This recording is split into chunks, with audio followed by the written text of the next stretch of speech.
L'homme responsable, c'est pas quelqu'un qui sait tout faire, c'est pas quelqu'un qui sait tout gérer. Le sentiment qu'il y a derrière l'échec, moi je me dis, en fait, t'es nul, t'as raté. Mais le fait d'être concentré, oui, je fais ça, je me masturbe, j'ai des rapports sexuels. Le fait de regarder qu'à ça, tu changeras pas. Je me suis dit, en vrai, c'est bien, je sers à quoi dans la vie, tu vois. 75% des personnes qui meurent par suicide sont des hommes. J'ai envie de me sauter de la tour Montparnasse. Et tout le monde s'est regardé. Si tu veux bien choisir ta femme, il faut bien savoir qui tu es. Tout va se passer au niveau des pensées. Alors comment faire pour plus que je pense à ça? C'est-à-dire que je suis en mode Bah là, faut que tu demandes pardon. Mais pour un homme, faut quoi? Moi, je dois demander pardon. Toi, tu vas aller demander pardon. Bye me.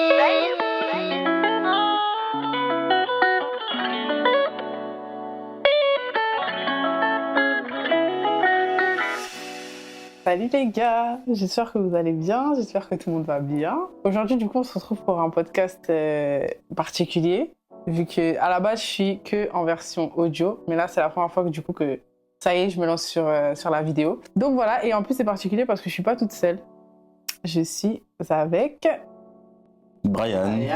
Voilà. Donc c'est un podcast spécial homme. En fait, j'ai posé des questions à plusieurs hommes de mon entourage pour avoir des questions qu'on va poser à Brian du coup. Et il va du coup nous répondre avec ce qu'il sait quoi. Donc est-ce que tu veux te présenter? En quelques mots, je m'appelle Brian, j'ai 29 ans. Je suis le, on va dire, le visionnaire de la page Sebi Talks. Mais moi j'ai du mal avec l'anglais, tu vois. J'ai mis mon truc en anglais, mais j'ai du mal un peu. Mais en tout cas, j'ai hâte de discuter avec toi et de parler de ce sujet que je trouve très important, en tout cas, et qui me tient à cœur. Ok.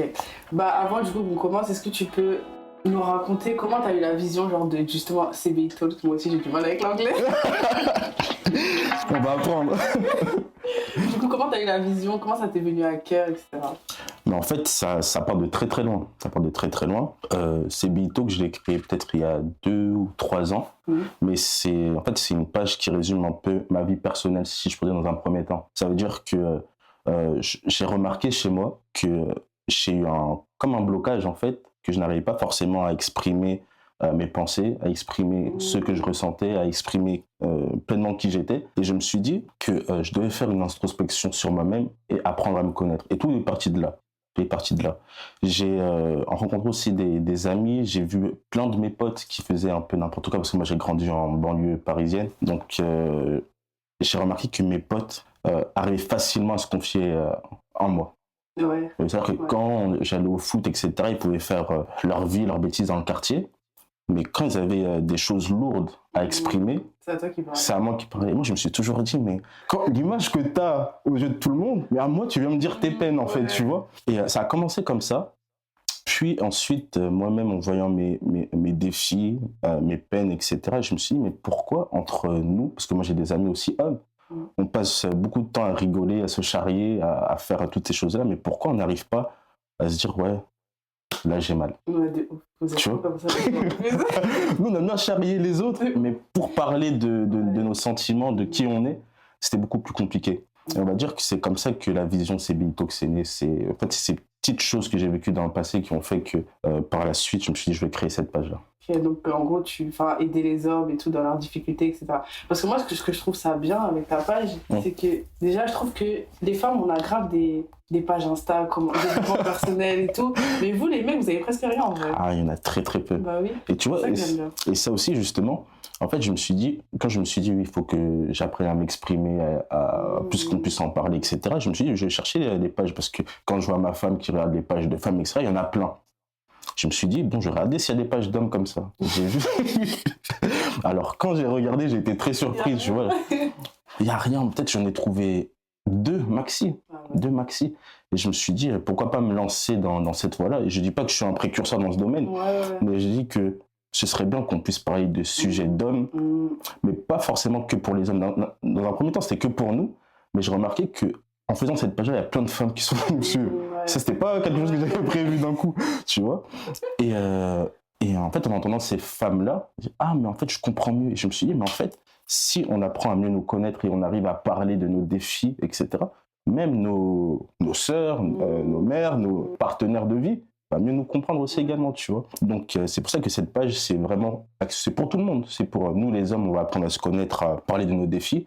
Et les femmes, ça va vous aider aussi à mieux nous comprendre. Et j'espère que c'est le cas déjà. Ouais, moi je comprends mieux les hommes maintenant. Ah ouais? Ouais, non mais c'est bien, c'est important. Ok. Bah du coup, je vais te poser plusieurs questions. Que c'est pas, les questions elles viennent pas de moi. Hein. C'est mes potes qui m'ont posé les questions. T'as bien précisé. Genre, je leur ai dit, ouais, imaginez demain vous avez quelqu'un genre qui a réponse à tout. Genre, j'ai fait genre. Et de bons conseils, etc. Qu'est-ce que vous pouvez demander à cette personne-là? Et du coup, ils m'ont donné plein de questions. Et en gros, j'ai regroupé ce qui revenait le plus souvent. Du coup, je vais te les poser. Il y a 3 thèmes. Du coup, il y a les émotions, la réussite, l'échec. Parce que je sais que chez vous. Faut réussir. Ouais. Et la 3e, c'est les relations, hommes-femmes et tout. Donc, la première question, c'est comment ne pas se laisser submerger par ses émotions pour pouvoir gérer tout type de problème? C'est une bonne question. Ouais. C'est une bonne question parce que les émotions chez nous, c'est quelque chose où on a souvent essayé de faire taire les émotions chez nous. Ça veut dire que peut-être que tu l'as déjà vu en tant que femme, de voir une maman dire à son fils « tais-toi, ne pleure pas, t'es un homme », par exemple. Pleurer, ça peut exprimer la colère, ça peut exprimer la peur, ça peut exprimer la tristesse, etc. Et comment les gérer? Déjà, dans un premier temps, il faut les connaître. Parce qu'en fait, tu peux pas gérer quelque chose que tu connais pas. Dans un premier temps. Tu peux pas gérer. C'est comme si tu me disais, Brian, gère ton compte en banque, mais je ne sais pas ce qu'il y a dedans. Non, pour gérer mon compte bancaire, il faut que je sache combien j'ai d'argent sur mon compte. Et c'est la même chose au niveau des émotions. D'abord, les connaître. C'est quoi des émotions? Qu'est-ce que c'est? Il y en a combien? Et est-ce que j'arrive à mettre des mots, justement, quand je suis triste? Ça, je sais que c'est de la tristesse. Parce que même ça, c'est compliqué. Aujourd'hui, on va nous demander de exprimer tes émotions, mais on ressent le truc. Mais qu'est-ce que c'est? Tu vois, donc dans un premier temps, je dirais d'apprendre à les connaître. Quand tu connais ces émotions en question, tu pourras mettre justement des mots sur là c'est de la tristesse, là c'est... Et en faisant ça, ça va pas forcément régler ton problème. Mais au moins tu sauras que, ah là, j'ai peur. Parce que je ne pense pas que le fait de gérer les émotions règle le problème aussi. Tu vois? Je sais pas si tu as compris ce que je veux dire. Gérer les émotions permet de mieux comprendre le problème et mieux savoir en fait qu'est-ce qui se passe dans ta tête. C'est-à-dire que quand tu as l'émotion en question, l'émotion, c'est pas la vérité. Si quelqu'un vient me voir et me dit, mais Brian, tu sais, il me fait une blague noire. Il me dit, Brian, tu sais, tu viens de perdre ton pote. Je vais ressentir de la tristesse. Après, il me dit, non, c'est une blague. La tristesse, elle va partir. Donc, c'est-à-dire que l'émotion ne se base pas forcément sur la vérité. Tu vois, elle se base sur les informations qu'on me donne. Tu vois, voilà. Et c'est-à-dire qu'une fois que tu arrives à comprendre les émotions, à connaître tes émotions, là, tu pourras plus facilement, en fait, les gérer. Voilà. Ok, merci. Deuxième question, du coup, c'est toi, en tant que dans ta vie personnelle, parce que du coup, tu as dit que tu étais mariée, comment est-ce que tu as fait pour te détacher de la vie de jeune garçon à homme? Avant, c'est pas un homme, à partir de quand on est un homme en vrai? En fait, tu as posé 2 questions. À partir de quel moment je me suis détaché de la vie de jeune garçon pour devenir un homme? Et en fait, moi, je pense sincèrement qu'un homme, c'est un jeune garçon qui a grandi. Tu vois? C'est-à-dire que souvent, tu entends des personnes parler, oui, mais nourris l'enfant qui est en toi, etc. Moi, je ne suis pas forcément d'accord pas forcément d'accord, mais je comprends les gens qui disent ça. Mais pour moi, en fait, un homme, c'est un garçon qui a grandi, qui a pris en maturité. Et la différence entre le jeune garçon en question et l'homme va se baser en fait plus sur les responsabilités. Tu vois? C'est-à-dire qu'on va passer de j'ai envie de le faire ou j'ai pas envie de le faire à je dois le faire ou je ne dois pas le faire. C'est-à-dire qu'on n'a plus une vie basée sur nos émotions, une vie basée sur nos ressentis, une vie basée sur ce qu'on veut, mais une vie basée sur ce qu'on doit faire, les devoirs que nous avons. Et c'est ça la principale la limite entre le jeune garçon et l'homme. Le devoir, la responsabilité. Toi, j'ai une question qui me vient. Quand genre t'as construit une famille, tu t'es marié, etc., les responsabilités que t'as eues, ça t'a pas fait peur à un moment? Le fait d'avoir une famille, de gérer et tout. Après, ça revient sur les prochaines questions. Mais non, mais sincèrement, oui. Au début, non. Mais ensuite, oui. Je vais expliquer pourquoi. Parce que moi, en fait, j'étais dans un mood. J'ai pris mes livres. J'ai demandé à ma femme, j'ai pris mes livres. C'est quoi le mariage? En fait, je me suis tellement investi en tant que personne, je me suis dit, go, tu vas rentrer dans un truc que tu vas maîtriser. Ah ouais. Okay. Tu vois? Mais quand je suis rentré dedans, tu sais, en fait, nous, on est passé par une épreuve qui est assez compliquée. Ma femme, elle a perdu son papa dès le début du mariage. Tout ce que j'ai appris là, l'homme fort qui... C'est-à-dire que j'ai appris plein de choses. Et maintenant, je dois annoncer à ma femme. Parce que c'est moi qui devais lui annoncer. Que le décès de son père? Ouais. Ah ouais. Et là, je vous dis, l'homme fort qui était construit dans la tête, je vais tout casser. Plus rien, la vie m'a appris à être humble, direct. Bah oui, tu m'étonnes. Humble, Tu rentres direct. dans le mariage et en plus, tu dois... Ah ouais. Non, c'était l'une des épreuves les plus compliquées dès le début du mariage. Hein. Parce qu'en fait, nous, on était... voilà, le mariage jeune. Oui, Ma femme, elle est enceinte. Donc là, c'est le... Et là, tu vois, c'était une chute qui était terrible. Et j'ai eu du mal à m'en remettre. Mais ça m'a permis, avec du recul, là, ça fait presque 6 ans, de comprendre une chose, c'est que l'homme responsable, c'est pas quelqu'un qui sait tout faire. C'est pas quelqu'un qui sait tout gérer. Je pensais que c'était ça, mais Dieu a réussi à me déconstruire l'idée que j'avais en tête. Et j'ai appris que l'homme responsable, dans un premier temps, il remet tout entre les mains de Dieu. Parce que dans cette épreuve-là, ma femme était brisée, j'étais brisé, il fallait apprendre à être papa. C'est ça. À être mari. À être mari, Ouais, de ouf. à gérer un deuil. Comment je fais en tant qu'homme? Ma femme, elle passe dans un deuil, il faut que j'aille travailler. Moi, je travaille sur Paris, peut-être à, je sais plus, à 2-3 heures de la maison. La question que je me posais quand j'étais au travail, c'est mais quand ma femme va? Elle était à la maison à ce moment-là. C'est ça, à la maison. Je sais comment ma femme va. C'est-à-dire que le temps que je passe au travail, c'est du temps que j'aurais pu être avec elle. Maintenant, si je ne vais pas au travail, il n'y a plus forcément d'argent à ce moment-là, tu vois. Donc, en fait, j'ai dû déconstruire l'idée et l'image que j'avais de moi-même. Peut-être l'orgueil aussi qui m'avait pris, hein. Je vais pas vous mentir, je pensais être capable de tout. Ah, ok, Seigneur, je ne sais pas comment ça va se passer, mais là, je te fais confiance. Et t'as suggéré. Et j'ai suggéré par la suite. En fait, c'est pour ça que je me dis, si ce serait que par moi-même, ça aurait été compliqué. C'est-à-dire que dans ces épreuves qu'on a vécues, parce qu'il y a eu beaucoup de pleurs, beaucoup de larmes, on doit aller les rendez-vous médicaux pour les petits, pour ma femme, je dois l'accompagner, puis on regarde l'état de santé. En fait, tout était concentré au même moment. L'enfant vient, il faut que je sois père. Ensuite, ma femme, elle doit faire son deuil aussi également, parce que avec un enfant dans le ventre, c'est encore plus compliqué. Donc, c'était très difficile. Et moi, Brian, les gens me disaient, Brian, t'es l'homme de la famille. Ouais. Brian, je sais que c'est dur pour ta femme, mais toi, tu es là. En fait, même les gens me mettent encore plus de pression, tu vois. Donc, c'était vraiment trop compliqué. Mais grâce à Dieu, maintenant, ça va. Purée, c'est ouf. Le mariage, les enfants, les deuils en même temps. Tout en même temps. C'est Tout. Et même le fait d'annoncer, c'était terrible. Bah oui. Terrible. C'est-à-dire que tu dis à ma femme, voilà, on se marie. Moi, je veux te rendre heureux, entre guillemets, je veux te rapporter de la joie. Et en fait, ce qui arrive, c'est... En fait, le truc qui a géré, c'est trop lourd pour moi. Beaucoup trop lourd pour moi. Et du coup, tu vois, à ce moment-là, quand t'avais toute cette pression, etc., comment t'as fait pour exprimer justement toute cette pression, toute cette peur, entre guillemets, que t'avais, genre, en toi, genre? Au début, je ne l'ai pas exprimé. Tu gardais tout pour toi? Bien sûr, j'ai gardé tout mais pour moi. savait pas... En fait, je me disais, je pense qu'elle a vu de toute façon, bah oui. je me disais, ma femme, elle est tellement dans le mal que je ne peux pas venir avec mon problème. Ah oui, ça va. Tu vois? Parce que je me dis, est-ce que je suis légitime pour dire à ma femme, franchement, là, avec tout ce que je dois faire, le travail, truc, puis ensuite, c'est trop difficile pour moi. Mais je me suis dit, c'était pas forcément le bon moment. Donc, ce que j'ai fait, c'est que j'ai tout gardé pour moi. Ça, c'était peut-être la pire erreur à faire. De tout garder pour ça. Ouais, je pense que c'est la pire erreur à faire parce que peut-être que toi, tu ne vois pas, mais les gens vont voir ton changement dans le comportement. Quelqu'un qui est sous pression, quelqu'un qui a trop de charges à porter, au bout d'un moment, ça va se voir extérieurement. Mais il est passé où, Brian? Mais Brian, je l'appelle, il répond pas. Ah, mais Brian, depuis, viens, on va faire un foot. Non, je suis pas dispo. En fait, c'est tout ça, ce changement-là vient du fait que le gars, c'est-à-dire moi-même, je me disais, comment je vais faire tous les jours? Comment je vais faire, Seigneur? Comment je vais faire? Et le fait que d'abord, dans un premier temps, j'ai pu apprendre même à exprimer cela à Dieu, ma peine à Dieu, mes difficultés à Dieu, ça m'a permis aussi par la suite de le dire aussi à des personnes plus proches, d'en parler à ma femme aussi également, parce qu'elle avait le droit de savoir, mais aussi, elle avait le droit de savoir, malgré tout ça, elle avait le droit de le savoir. Et elle-même, ensuite, elle m'a mieux compris. Elle m'a encouragé malgré sa douleur aussi également.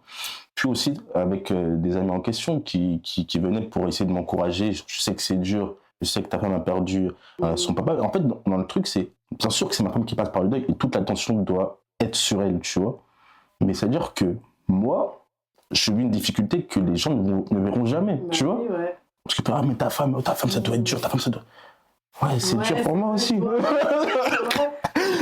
Parce que la personne aussi qui est décédée, c'est quelqu'un qui m'a apporté beaucoup de confiance, quelqu'un que j'ai énormément aimé, et que voilà.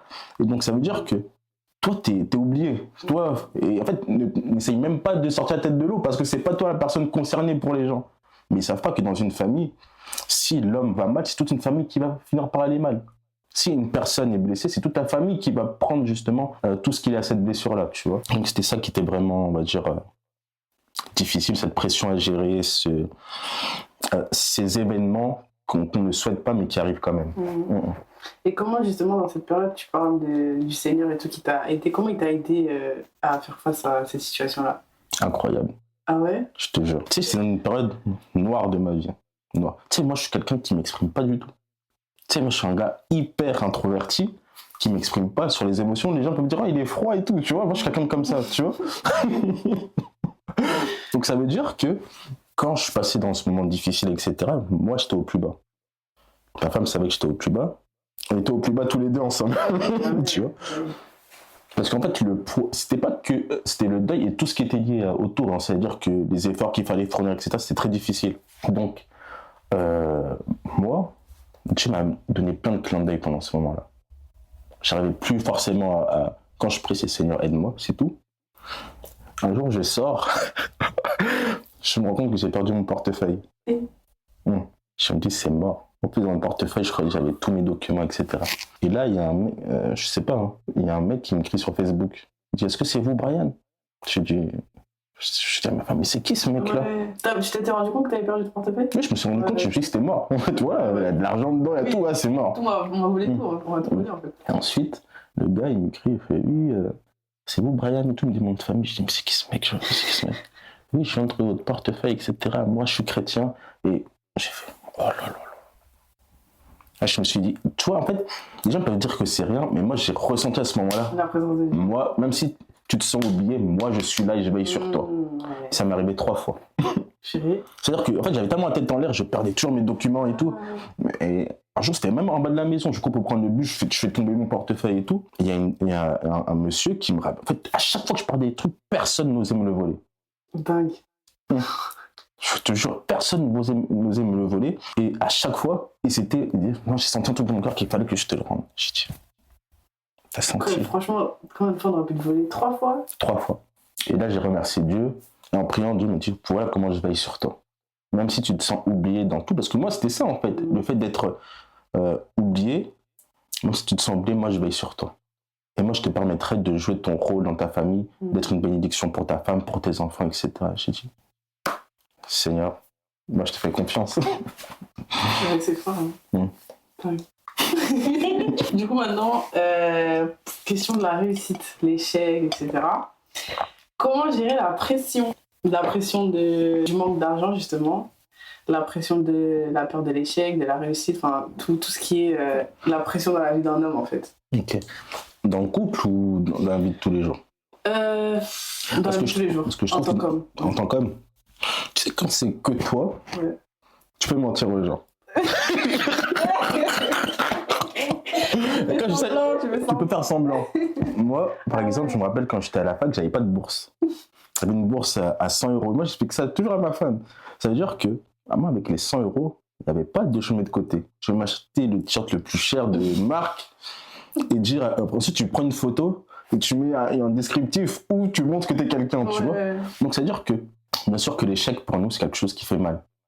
La plupart des hommes, on a grandi avec ce truc-là de ne pleure pas, sois le meilleur. Que ça soit au foot, si tu veux ta place, il faut que tu sois meilleur que l'autre. L'esprit de compétition chez les hommes il est très très fort. Hein. Fou, très. Et nous, on pense souvent en termes de gagner-perdu. Soit j'ai gagné, soit t'as perdu. Donc ça veut dire que quand tu passes par une crise financière, ça touche à l'ego directement. C'est à cause de l'éducation qu'on a eue, la culture qu'on a eue. Et pas que, je trouve. Hein, parce que tu sais, même avec Dieu, j'ai compris que Dieu nous donne aussi cette sagesse-là de pouvoir, par exemple, avec Adam, il lui a dit garde le jardin et cultive-le. Ce truc de pouvoir, et d'être pourvoyeur, de pouvoir gérer, de pouvoir avoir un travail aussi également, c'est quelque chose qui est ancré en nous et ça fait que, même historiquement parlant, l'homme allait toujours, la pêche, on parle de la pêche, de la cueillette, etc., l'homme allait toujours chercher, tu vois. Responsable. Le côté responsabilité, c'est quelque chose qu'on connaît. Des fois, on lui définit mal, mais c'est quelque chose qui est quand même ancré en nous, tu vois. Donc ça fait que quand tu passes par le crise financière, déjà chez nous, faut même pas parler. Si t'as pas d'argent, tais-toi. Tais-toi et fais semblant. Il y a plein de gens qui se prêtent des vêtements, tu vois. Il y a plein de gars qui se prêtent des vêtements, il y a plein de gars Ah que ouais Ah oui, mais j'en connais. Vous faites ça? Non, pas moi.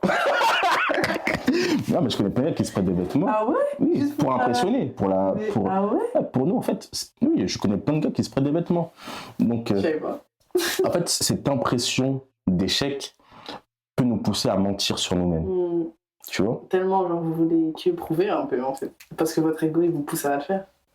Ouais, c'est ça, notre ego. Et pas seulement, en fait, je pense qu'on est... En fait, tous les hommes sont nés pour réussir et que tous les hommes peuvent réussir, même ceux qui sont échoués au départ. Yes. Et des fois, en fait, la mauvaise compréhension va faire que si j'échoue, ce que je vais faire semblant d'avoir réussi. Alors que si tu échoues, il faut trouver le moyen de camper pour réussir. C'est vrai. Tu vois? Et moi, j'étais dans cette première catégorie-là. Ok, j'ai beaucoup échoué. J'arrive pas à terminer ce que je fais. Ben, je peux peut-être faire semblant de réussir. Faire semblant devant les filles, faire semblant devant les hommes. C'est comme ça que, même dans les relations, on va dire, homme-femme, il y a beaucoup de femmes qui pensent être avec un homme riche. Le gars, voilà. En fait, le gars, il t'a manipulé depuis le départ. Il y en a plein en plus. Ah, là, tu vois. Et puis, non, c'est un sujet quand même intime parce que ça touche à. Toi-même, quand tu poses la question à quelqu'un, mais tu touches combien? Les gens ne sont pas toujours très à l'aise de répondre. Parce que ça touche à ton pouvoir d'achat, à ce que tu es capable de faire. C'est-à-dire que si tu dis que tu touches, je sais pas moi, 300 € par mois, mais ça veut dire que les vêtements que tu apportes, t'as fait comment? Tu vois, en fait, on va t'attaquer direct. C'est une porte ouverte, en fait, pour attaquer à ta personne et à ton intimité, si je peux dire ça comme ça. Je sais pas si je répondais à la question. Tu vois. Comment gérer la pression? D'accord, c'est-à-dire que là, j'ai dit comment la gérer. Maintenant, il faut avoir une juste, comment dire ça, image de soi-même. Il faut apprendre à être vrai avec soi-même. Et c'est connaître son identité, savoir que ce n'est pas parce que je n'ai pas aujourd'hui que je n'aurai pas demain. Ne pas se mettre de pression dans le sens où il faut que je réussisse. Pars avec la mentalité, tu vas réussir. Ouais, tu passes dans un moment difficile, tu es plus que vainqueur. Moi, je suis croyant, donc je suis plus que vainqueur en Christ. L'épreuve par laquelle je passe, ça va me bâtir plus tard quand j'aurai les finances. Quand par exemple, là, je vous parle des finances, quand j'aurai les finances, par exemple. Donc, moi, j'ai appris, c'est pas grave. Je n'ai pas aujourd'hui, je n'ai pas faire semblant, je vais vivre avec ce que j'ai. Mais demain, je sais que j'aurai. Maintenant, comment je fais pour gérer ce que j'ai aujourd'hui? Et c'est là où il y a ce verset qui dit, gère d'abord les petites choses, sois fidèle dans les petites choses, et ensuite tu seras fidèle dans les grandes choses. C'est un principe qui est simple. Mais comment tu peux gérer énormément d'argent si tu n'as pas réussi à gérer le peu que tu as eu au départ? Et c'est pour ça qu'il y a plein de gens qui se font avoir, qui gagnent de l'argent du jour au lendemain, et ensuite ils délapident tout. Parce qu'ils savent pas gérer, ouais. Parce qu'ils n'ont jamais appris à gérer quand ils n'avaient rien. Je suis toujours le même. Le Brian qui avait peu est toujours aussi sage que le Brian qui a beaucoup. Et moi, c'est ça que j'ai appris à bâtir, c'est sur moi-même, voir mes erreurs, les corriger. Et ensuite, le manque va te pousser à exceller. C'est comme ça que je vois les choses. Quand tu as très peu, tu sais, c'est pas grave, mais tu peux en fait utiliser toute la sagesse, toute la créativité que Dieu va te donner, en fait, tu vois. Ce qui va te permettre par la suite de pouvoir mettre en place des idées. Combien de personnes qui sortent, qui n'avaient rien au départ et qui ont fini avec beaucoup d'argent? Et en plus, en général, c'est ça. Hein. Millionnaires extérieurs, à la base, ils n'avaient rien. Enfin, pas tous. Pas tous. En général, il y en a beaucoup. Tu vas voir plein de trucs. Parti de rien, j'ai réussi à créer mon empire. Ouais. En fait, le manque peut te... En fait, tu manques d'argent, mais tu ne manques pas d'intelligence. Tu ne manques pas de sagesse. Tu ne manques pas du Saint-Esprit. En fait, il ne faut pas regarder qu'à l'argent. L'argent, c'est une conséquence de tout ce que tu as déjà. Là, on parle beaucoup d'argent. Là, on a parlé d'argent, mais je sais pas pourquoi c'est ce sujet. Mais parce que nous, chez les hommes, l'argent, c'est un sujet, tu vois, même en couple. Hein, il y a plein de gens qui sont dérangés que la femme touche plus. Ouais. Ça te dérangerait? Non.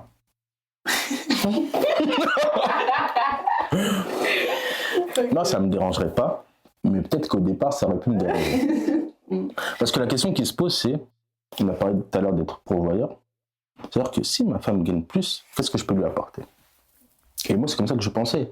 En fait, au fil du temps, tu peux te dire, même si ma femme gagne plus, je peux quand même lui offrir un cadeau avec l'argent que j'ai, avec mon salaire.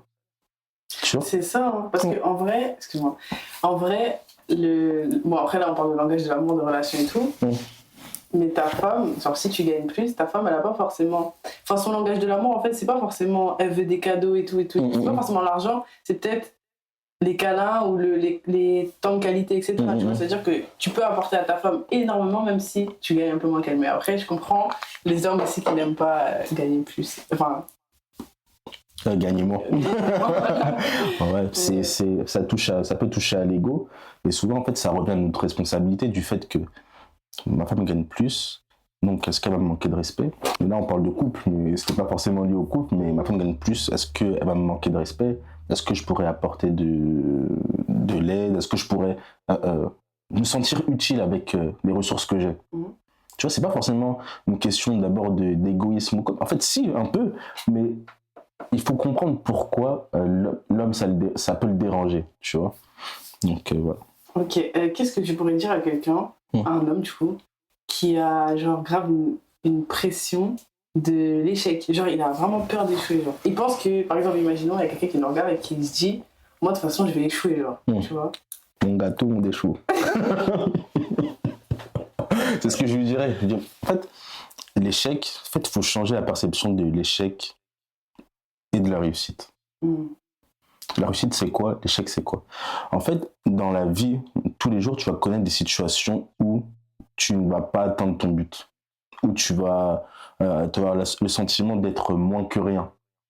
Mais est-ce que le fait que tu n'y arrives pas fait de toi quelqu'un qui ne va jamais réussir?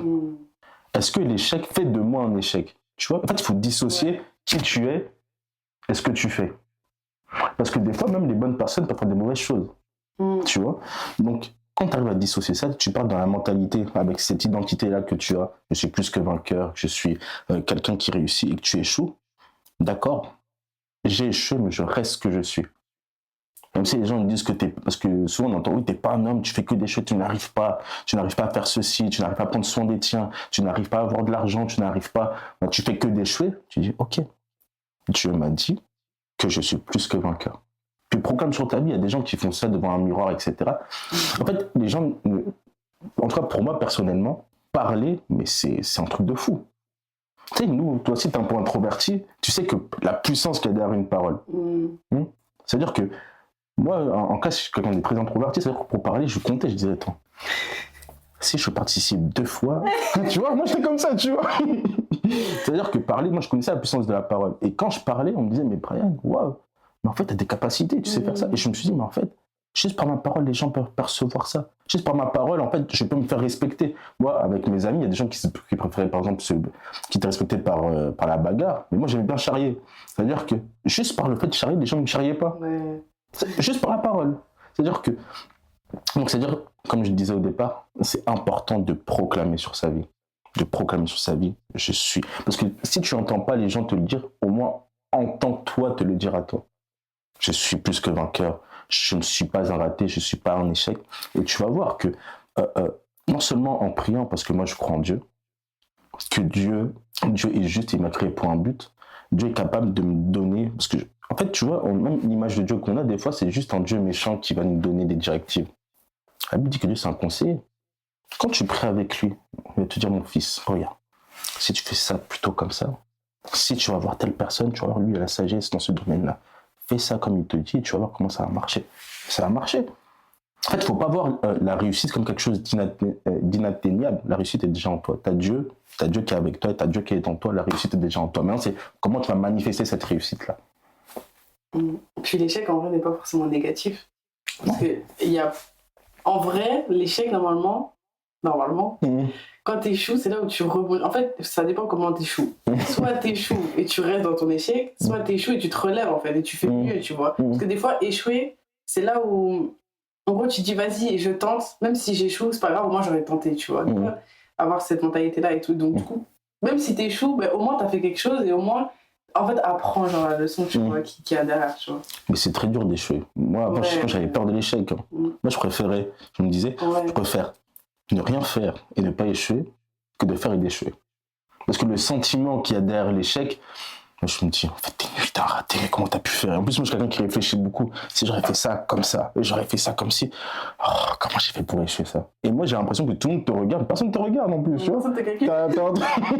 T'as échoué, mais toi, tu crois, qu'est-ce que les gens vont dire? Non, en fait, j'ai appris à sortir de ça, justement, avec ma relation avec Dieu, avec les autres aussi, parce que les autres peuvent énormément t'aider. Si t'as des bons amis, t'as un bon entourage, ils peuvent t'aider aussi dans ce domaine-là, et aussi le fait de parler, parce que ça revient au fait que est-ce que les hommes arrivent à parler de leur échec, de leur mal-être, etc. C'est pour ça que moi, je le fais déjà là dans ce podcast, pour encourager les hommes aussi à le faire. Parce que c'est le fait de parler, le fait que tu sois dans ta bulle, tu penses que tu as raison dans ton raisonnement. Si j'ai échoué, que je suis nul. Mais il suffit que tu parles à quelqu'un d'autre, mais non, mais moi aussi j'ai échoué, tu sais, avant de réussir. Et là, tu as une autre perception qui vient à toi et tu dis, ok, je vais me relever. Mais c'est le fait de rester trop dans ses pensées, tout seul, ça peut t'emmener très très loin. Les pensées, ça tue en plus. Ça tue. Franchement. Les pensées, ça tue. En fait, c'est pour ça que... Mais regarde le taux de suicide chez les hommes, par exemple. Moi, c'est un truc qui me... J'en parle énormément, parce que moi, j'étais surpris. Comment 75% des personnes qui meurent par suicide sont des hommes? Tu vois, des fois, on rigole des personnes qui ont dit, des pères qui sont partis chercher le lait. Ouais. Mais qu'est-ce qui fait que autant de personnes abandonnent leurs responsabilités? Comment ça se fait qu'autant de personnes décident de sauter, même se disent, en plus ils ont des familles, ils se disent, non c'est trop pour moi, il faut que je parte, il faut que je me tue. C'est-à-dire qu'au bout d'un moment, il s'est passé quelque chose dans leur pensée, en fait, quel était l'état de leur pensée lorsque ils sont passés à l'acte en fait aussi également. C'est pour ça que moi je pousse et je continue à pousser les hommes à parler. Et si on doit apprendre à parler entre nous, qu'on le fasse. Si on doit apprendre à parler de nos faiblesses, qu'on le fasse. Parce que, oui, un homme fort ne parle pas. Mais ensuite, il y a des hommes qui préfèrent être forts, ne pas parler et se tuer, que d'être faible et parler. C'est faux. Hein. Et en plus, en général, les hommes... je sais pas, tu me corriges si... Ah ouais, tu peux, t'inquiète. Là, si tu dis quelque chose de faux, t'inquiète. Vous préférez parler aux femmes parce que vous savez que nous on est à l'écoute, genre, tu vois, que parler à un homme parce que peut-être vous avez peur qu'on rigole entre vous, tu vois. Ça me fait penser à une histoire d'un mec, c'est un des potes à mon grand frère. Là, j'ai eu mal, avec du recul, j'ai très mal au cœur pour lui, tu vois, parce que il avait eu un souci et sa copine en question lui avait dit en gros, c'est terminé. Et lui, il a fait l'erreur de nous dire ça à l'époque, tu vois, et nous, on était très immatures. Il a dit ça, il a dit, oui, en gros, moi, j'ai envie de me sauter de la tour Montparnasse. Et tout le monde s'est regardé. Tout le monde s'est regardé. Et ensuite, les gens l'ont donné le surnom Tour Montparnasse, à cause du fait qu'il voulait se suicider de la tour Montparnasse. Et quand on le voyait, les gens me disaient, hey, Tour Montparnasse, ça va? Tu vois, c'est-à-dire que le gars... Faut pas rire, hein. C'est-à-dire que le gars... C'est trop, franchement. Non, mais je te jure. C'est-à-dire que le gars, en fait, avec du recul, il cherchait du soutien. Mais grave.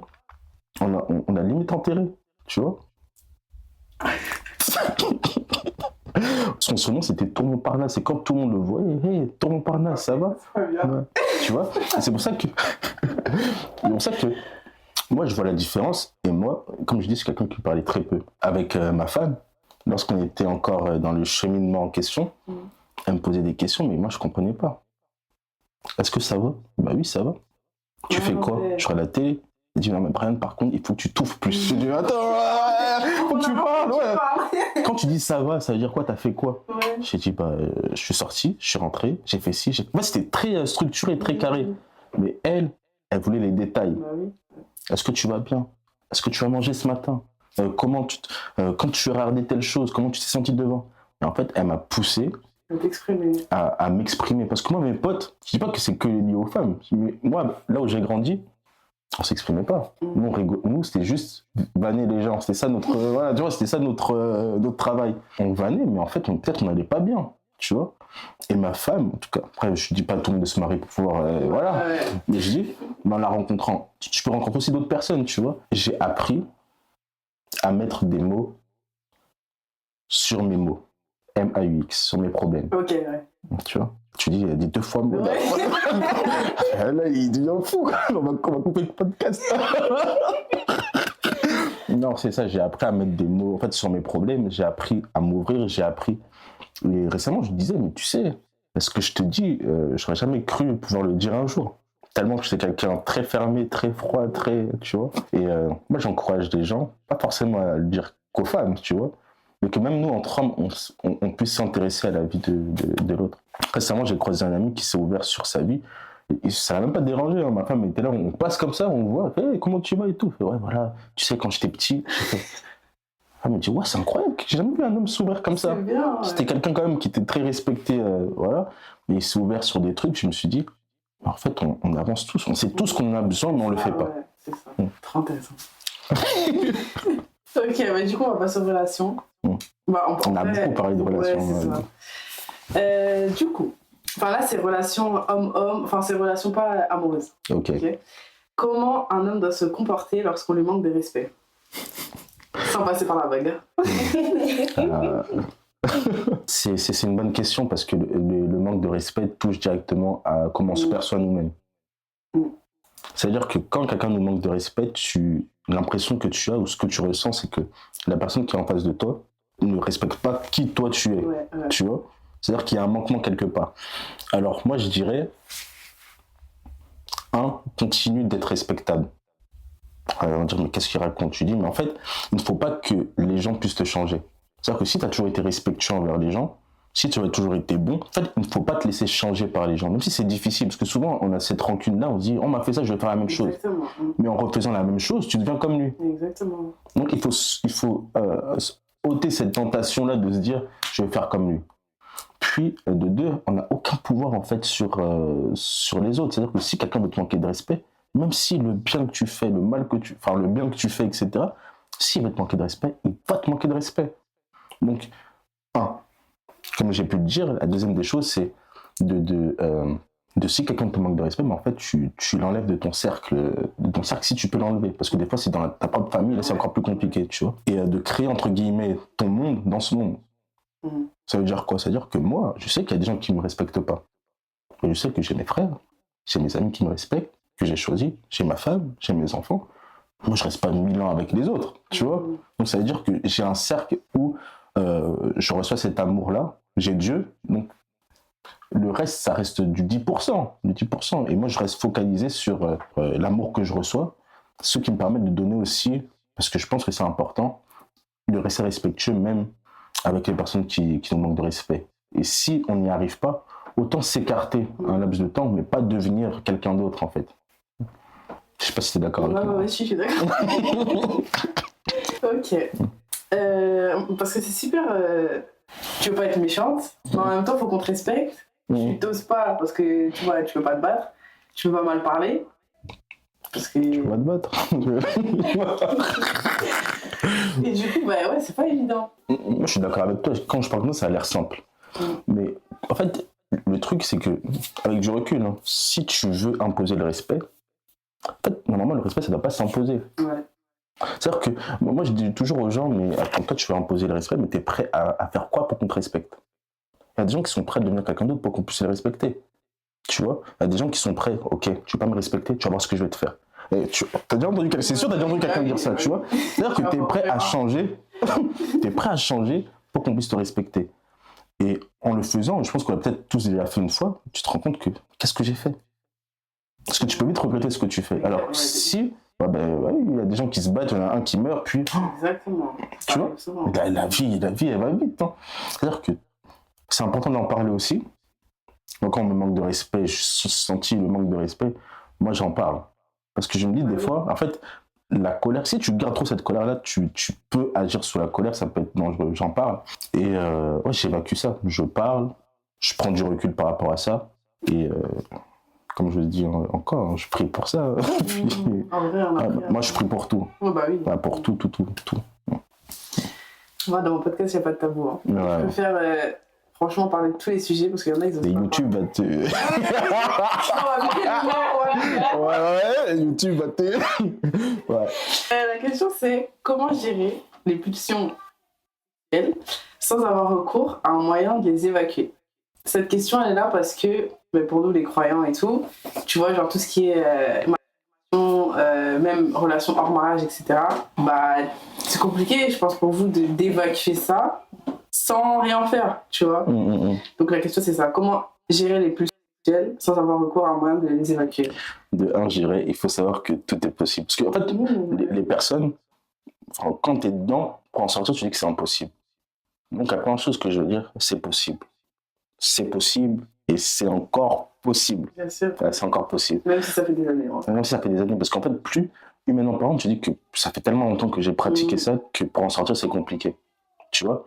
Puis la deuxième des choses que je tiens à dire, n'hésite pas à prier pour ça. Tu sais, quand on parle de Dieu et d'amour, Dieu nous a pardonné de nos péchés. Et en fait, des fois, c'est même la culpabilité de le faire qui te pousse toujours à le faire. Il y a des gens qui disent, j'ai tellement fait que, en fait, je suis tellement sale que Dieu s'est éloigné de moi. En fait, être conscient que l'amour de Dieu, que Dieu a pour toi, et que cet amour-là ne va pas forcément, comment dire, changer à cause du mal que tu es en train de faire. Okay? Parce que quand tu ressens et tu sais, tu es conscient de l'amour que Dieu a pour toi, la seule chose que tu as envie de faire, c'est de redonner. Je ne sais pas si tout le monde a déjà vécu cette expérience-là. En fait, tu as envie de redonner à Dieu son dû parce que tu as tellement aimé que tu veux l'aimer aussi en retour, tu vois. La deuxième des choses que je veux dire, c'est que souvent, tu vois, quand on parle de rapport, on parle de masturbation, etc., les gens, on va pas se mentir, ils recherchent le plaisir qu'il y a dedans. C'est un plaisir qu'ils ne vont pas forcément retrouver ailleurs. Mais moi, je veux que chacun puisse être conscient que le premier organe du plaisir, ce n'est pas nos parties, en fait, c'est le cerveau. Ah oui, c'est le cerveau. Ah ouais? Ah oui, c'est le cerveau. Parce qu'en fait, tout ce que tu ressens, tout ce que tu as envie de ressentir, ça se passe dans la tête. Et c'est pour ça qu'il y a des gens qui ont des blocages psychologiques, ils ont vécu quelque chose, paf, peu importe, même dans le mariage et tout, il n'y a rien qui se passe. Bah après, tu perds tes habitudes. Et... Pas des choses que tu vas faire entre potes. Donc, voilà. J'espère pas. Parce que vous aussi, vous avez des défauts. Ouais. Ah oui. Ah, tu l'as vu en colère. La colère, c'est pas forcément mauvais, mais c'est comment tu l'utilises. Je sais très bien que nous, les filles, on regarde même les trucs des garçons pour un peu s'informer, tu vois. Comment être un bon leader dans le couple? Que nous, en tant qu'hommes, on sache que toutes les femmes ne rêvent pas de vivre la vie qu'on veut mener. Si tu veux bien choisir ta femme, il faut bien savoir qui tu es.